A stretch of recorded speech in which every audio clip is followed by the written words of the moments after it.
Biye tɛnɛ uti kalo tile 7 san 2023 aw bisimila Mali kunnafoni jabarani kan bamanankan kunnafoni kɛnɛ kan.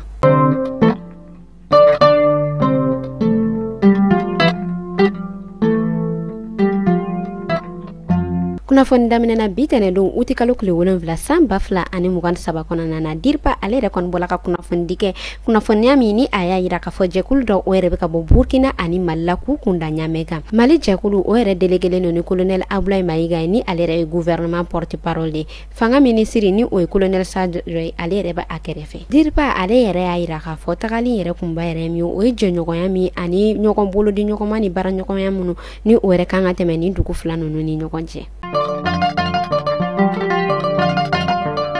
An bɛ taa ɲoro kɛrɛnkɛrɛnnenya la office du Niger olu yɛrɛ kɔni wulila ka damakasige ka halisa an bɛ wagati min na i n'a fɔ sisan nɔ olu yɛrɛ kɔni ma engrais o kɔni sɔrɔ fɔlɔ. Sɛnɛkɛlaw olu yɛrɛ kɔni wulila k'u damakasi ko ni nin wagati damadɔ in na ko ni olu u yɛrɛ ka engrais ko ma ɲɛnabɔ u yɛrɛ kɔni bɛna wuli ka jɔ kɛ k'u ɲɛsin gouvernement ma.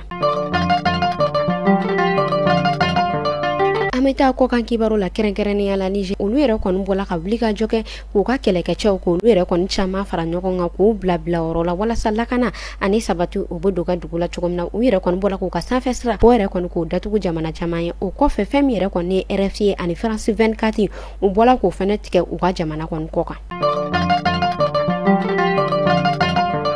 Dawuda Yaya ni ale yɛrɛ kɔni ye Niger fanga ministre ale yɛrɛ kɔni bɔla ka kunnafoni di kɛ min yɛrɛ ni o kɔni kɛla u ka ɲɔgɔn dɔ kɛnɛ kan ni a y'a yira k'a fɔ fɛn yɛrɛ ye Tchad ye ko ale yɛrɛ kɔni ma sen don Niger o yɛrɛ ka waati damadɔ o mankan o yɛrɛ kɔni kɔnɔna na.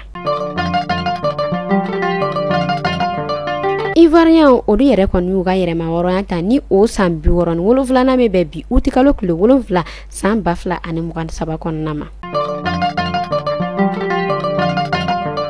Kunnafoni kuncɛla an bɛ taa Mopti kɛrɛnkɛrɛnnenya la Sevare banbagaciw olu yɛrɛ kɔni ni kɛlɛkɛcɛ dɔw olu yɛrɛ kɔni karila ɲɔgɔn na ni dɔw yɛrɛ kɔni olu yɛrɛ kɔni bɔnɛnaw ni na minnu bɔnɛnaw na an bɛ Ala deli badabada nɛma Ala k'o d'olu ma minnu yɛrɛ ni olu banana an bɛ Ala deli Ala ka nɔgɔya caman o k'o kɛ olu ye.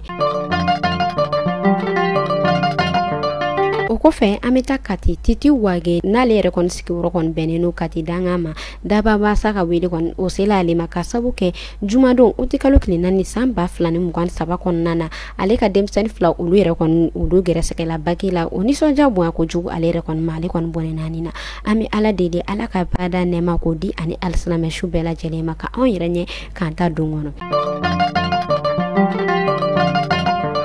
Ni ne kun bɛ dan sago kɛ bi kunnafoni na ni e mɔgɔ mɔgɔ i bɛ fɛ i ka yɔrɔ ka lokodon k'i ka minɛnw lakodɔn ni e mɔgɔ mɔgɔ fɛnɛ i bɛ fɛ i ka foli ka bila an ka kunnafoniya kɛnɛ kan i b'an wele ni numéro damadɔ in na 75 71 50 31 ni ne kun bɛ dan sago kɛ bi kunnafoni na aw kan bɛɛ siɲɛ wɛrɛ.